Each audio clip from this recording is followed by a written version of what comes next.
Break के बाद बाखबर में आपका एक बार फिर स्वागत है। अब हम चर्चा करेंगे बाखबर के दूसरे रंग की, जिसमें हम बात करेंगे बेलगाम नौकरशाही की, जो अब सरकार के भी नाक में जो है दम किए हुए है। दरअसल ऐसा पहली बार हो रहा है कि मध्य प्रदेश में आईएएस दलित और सवर्ण में बढ़ गया है, सामान्य और ओबीसी में बढ़ गया है। हालत ये हो गई है कि इस टकराहट, इस कलह की तुलना लोग उन महिलाओं से करने लगे हैं जो कभी बहुत ही छोटे तबके में रहकर झगड़े करती थी।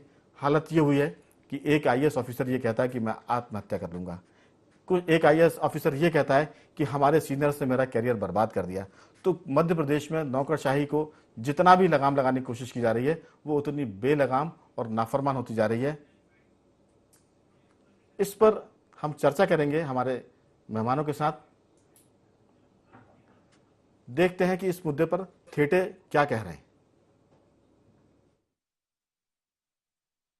कि श्री शिवराज सिंह चौहान मुख्यमंत्री जी और उनके आला अधिकारियों की चौकड़ी मुझे बार बार प्रताड़ित कर, रोहित वेमुला जैसे हालात पैदा कर मुझे आत्महत्या करने पे मजबूर कर रही है। तो इस पूरी खबर के मायने ये हैं कि मध्य प्रदेश की नौकरशाही में टकराहट का स्तर ये हो गया है कि अब कोई मर्यादा बची नहीं है और हर आदमी अपने मन से बेलगाम हो गया और जो मर्जी आए बोल रहा है। मामला थेटे और उनके वरिष्ठ अधिकारी एसीएस जोलानिया जी का है और ये बात बढ़कर अब मध्य प्रदेश की सीमा तोड़कर देश में जा रही है। हालांकि मुख्यमंत्री ने इसमें दखल दिया है, जबकि ये विषय चीफ सेक्रेटरी का था, मुख्य सचिव को इस पर दखल देना था, लेकिन पूरी नौकरशाही चूंकि चुप है इसलिए मुख्यमंत्री ने दखल दिया है।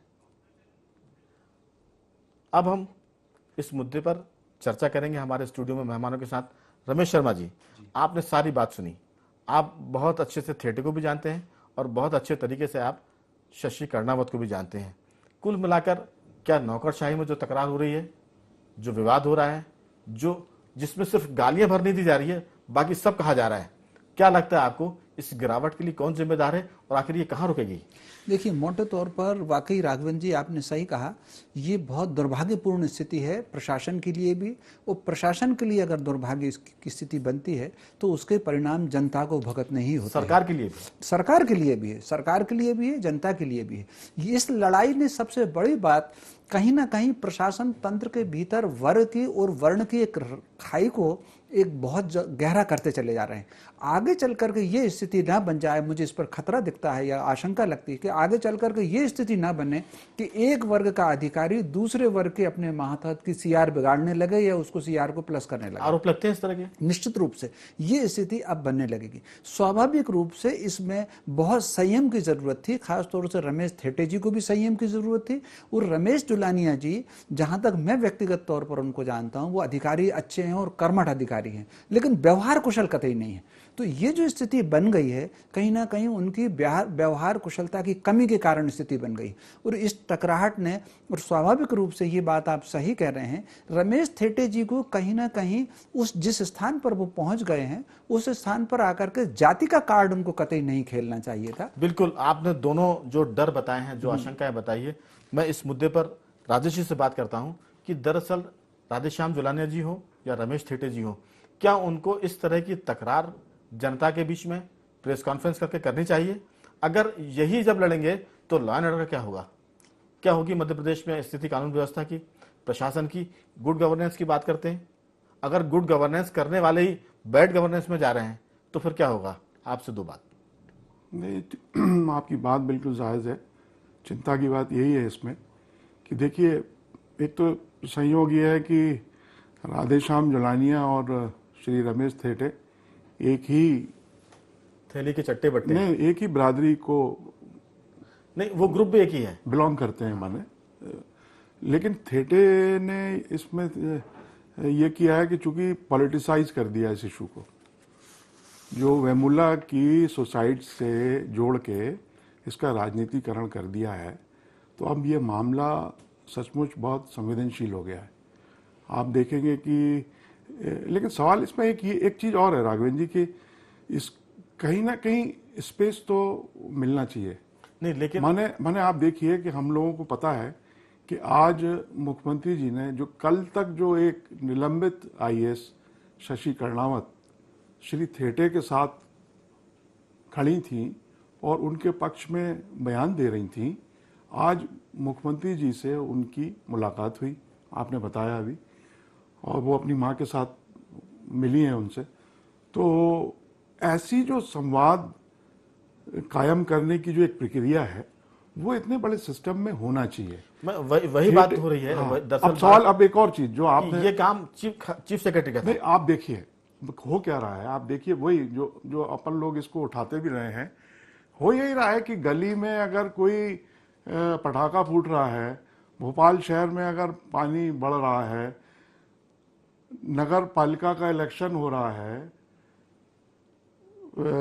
मतलब कोई वार्ड का इलेक्शन हो रहा है, महापौर का इलेक्शन हो रहा है, कोई अस्पताल में समस्या हो रही है, तो हर जगह मुख्यमंत्री कहां तक जाएंगे कहां तक? बिल्कुल। तो अब इसमें होता यह है कि जो सामने वाला पक्ष है वो चाहे वो पॉलिटिकल लोग हों या ब्यूरोक्रेसी के लोग हों, वो फिर एक तरह से अपने को हॉस्टाइल करने लगते हैं। देखिए, आईएएस ऑफिसर्स का मामला है, ये ऐसा मसला नहीं कि कोई गली मोहल्ले की बात हो।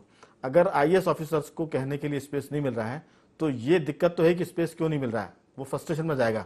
लेकिन उसको स्पेस वो नहीं ढूंढ पा रहे हैं, ये उनकी नाकाबिलियत में भी आएगा। नहीं, ये ढूंढ नहीं पा रहे हैं, मगर ढूंढने से ज्यादा ये है कि इतने बड़े सिस्टम में एक आईएएस अफसर को या आपके मुलाजिम को अपनी बात कहने के लिए कोई फोरम तो उपलब्ध होना ही चाहिए। चलिए, मैं और अगर वो उपलब्ध नहीं कराया गया है तो सरकार के पार्ट पर या ब्यूरोक्रेसी के पार्ट पर, चीफ सेक्रेटरी के पार्ट पर ये कमजोरी है। बिल्कुल। इस मुद्दे पर मैं रमेश जी से अंतिम प्रतिक्रिया लेता हूं कि इस पूरे मसले में क्या सरकार की गलती है, ऑफिसर्स की गलती है, या एसोसिएशन की गलती है जो इसमें दखल नहीं दे रहा है, जो आईएएसओ का एक संघ होता है?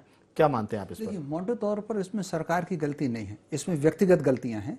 कहीं ना कहीं व्यक्ति किसी पद पर अगर पहुंचता है तो वहां उसको एक संयम तो बरतना ही चाहिए। जिस तरीके से रमेश थेटे जी छोटी छोटी बात पर, जो कि उनको मुझे लग रहा है कि मीडिया में सुर्खियों में रहने का उनको एक शौक लग गया, तो उस शौक के तहत वो जो है बातें ऐसी करते हैं कि ताकि सुर्खियों में आ जाए। स्वाभाविक रूप से अगर प्रशासनिक अधिकारी कोई बन गया है तो उसको बहुत संयम बरतना ही चाहिए। और उनको एक विभाग मिल गया, उनको विभाग अगर कोई मिल गया है तो उनसे ये नहीं कहा गया कि आप गांव में जाकर झाड़ू लगाइए। झाड़ू लगाने वाले दूसरे लोग होते हैं। तो स्वाभाविक रूप से उसको वो सुर्खियों में उसको लेना चाह रहे हैं, ये व्यक्तिगत गलती है। आपने कहा सरकार की इसमें गलती नहीं है।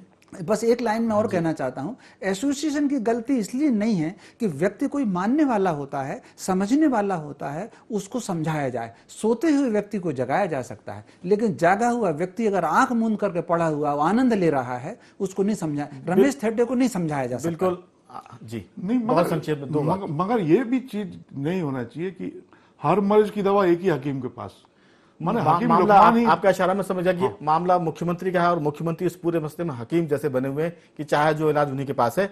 तो आपने कहा कि ये पूरा मसला सरकार का भी नहीं है, संघ का भी नहीं है, माने एसोसिएशन संघ का भी नहीं है, इसका ये मसला उन व्यक्तियों का है जो जागते हुए सो रहे हैं। तो विवाद पहले नहीं हुआ ऐसा नहीं है, इसके पहले विवाद भी हुए। आईएफएस ऑफिसर आजाद सिंह डवास का भी विवाद हुआ है, कलेक्टर अजय गंगवार जो थे बड़वानी के, उनका भी विवाद हुआ है। तो ये सारी बातें हुई है। इस चर्चा में आपने भाग लिया, आप दोनों महानुभावों का बहुत बहुत धन्यवाद, बहुत बहुत आभार। तो आपने देखा कि मध्य प्रदेश की नौकरशाही किस तरह से बेलगाम है, और ये बेलगामी नाफरमानी नई बात नहीं है। लेकिन अब नया रंग इसमें यह है कि आत्महत्या तक की बातें हो रही हैं, अपने सीनियर ऑफिसर्स पर आरोप लगाने की बात हो रही है, और ये इल्जाम की फहरिस्त कहां तक पहुंचेगी कुछ पता नहीं है, क्योंकि इल्जाम लगाने वाले भी बड़े अधिकारी आईएएस ऑफिसर है और इल्जाम जिन पर लग रहा है वो भी किसी से कम नहीं है। देखना है इसका अंत कैसा होता है। अभी हम बाखबर में इस रंग को यही समेटते हैं, और एक हमारा आखिरी रंग जो बहुत सकारात्मक है और जो जीने का और लड़ने का हौसला देता है, उस पर बात करेंगे। दरअसल आज किस्सा हम सुना रहे हैं अमेरिका के राष्ट्रपति अब्राहम लिंकन का। अब्राहम लिंकन ने जीवन में कई असफलताएं ली, इतनी असफलताएं कि अगर किसी और के पास होती तो शायद वो आत्महत्या ही कर लेता। उनकी उम्र जब 22 साल की थी तब उन्हें व्यापार में भारी घाटा हुआ, और उस चक्कर में उन्होंने व्यापार करना ही बंद कर दिया। महज एक साल बाद वो राजनीति में आए और उन्होंने इलेक्शन लड़ा, वहां इलेक्शन भी हार गए। 24 साल की उम्र में एक बार फिर वो व्यापार धंधे की तरफ लौटे और बदकिस्मती से वहां भी असफल हो गए। 26 साल की उम्र में उनकी पत्नी का देहांत हो गया। कुल मिलाकर लगातार हादसे पर हादसे, और हालत ये हो गई कि जब वो नर्वस इतने ज़्यादा हुए कि पागल घोषित कर दिए गए, उनका इलाज भी हुआ। इसके बाद 29 साल की उम्र और 31 साल की उम्र में उन्होंने 2 इलेक्शन लड़े। उनकी जीवटता देखिए कि जब वो बीमारी से लौटते हैं तो फिर चुनाव लड़ते हैं, लेकिन आप देखिए कि चुनाव फिर हार जाते हैं। 21 साल में चुनाव हारते हैं, 29 में हारते हैं और 39 ईयर्स में एक बार वो फिर इलेक्शन लड़ते हैं और अमेरिकी कांग्रेस का चुनाव हार जाते हैं। 46 साल की उम्र में वो सीनेट का इलेक्शन लड़ते हैं, हार जाते हैं। 47 साल की उम्र में वो उपराष्ट्रपति पद के चुनाव के मैदान में उतरते हैं। उनकी जीवटता का अंदाज लगाइए कि लगातार हार के बाद भी वो हारे नहीं थे, वो इलेक्शन लड़ते हैं उपराष्ट्रपति का, लेकिन बदकिस्मती यहाँ भी उनके साथ थी, वो फिर चुनाव हार जाते हैं। इस लिहाज से लिंकन तो छोड़िए, हर किसी भी आदमी को अपने जीवन से हार मान लेनी चाहिए थी, क्योंकि हार के उदाहरण बहुत हैं, उसकी फहरिस्त बहुत है। लेकिन लिंकन ने 51 साल की उम्र 51 ईयर की एज में उन्होंने फिर इलेक्शन लड़ा अमेरिका के राष्ट्रपति का, और गजब की बात यह है कि वो ये चुनाव जीते और उनका नाम अमेरिका के सफल राष्ट्रपतियों में माना जाता है। ये बात थी अमेरिका के अब्राहम लिंकन की। लेकिन हिंदुस्तान में भी ऐसे लोग हुए हैं, इसमें चाणक्य का नाम है, आचार्य चाणक्य। वो कहते थे कि देश के लिए अगर आपको 10 बार भी हारना पड़े तो हार मत मानिए। विवेकानंद ने कहा था कि आपकी हार कितनी भी हो जाए, आप सफलता पाने तक लड़ते रहिए, चलते रहिए। तो ऐसी बहुत सारी बातें हैं देश और दुनिया में, जो आज के ज़माने में जो लोग नर्वस होते हैं, जो लोग हार जाते हैं, वो उनके लिए बहुत ज़रूरी है कि वो जीवन को जिए और कम से कम हताशा में जाकर आत्मघात ना करें, क्योंकि ज़िंदगी बहुत प्यारी है। आप बने रहिए बाखबर के साथ। आज इसमें सिर्फ इतना ही। नमस्कार।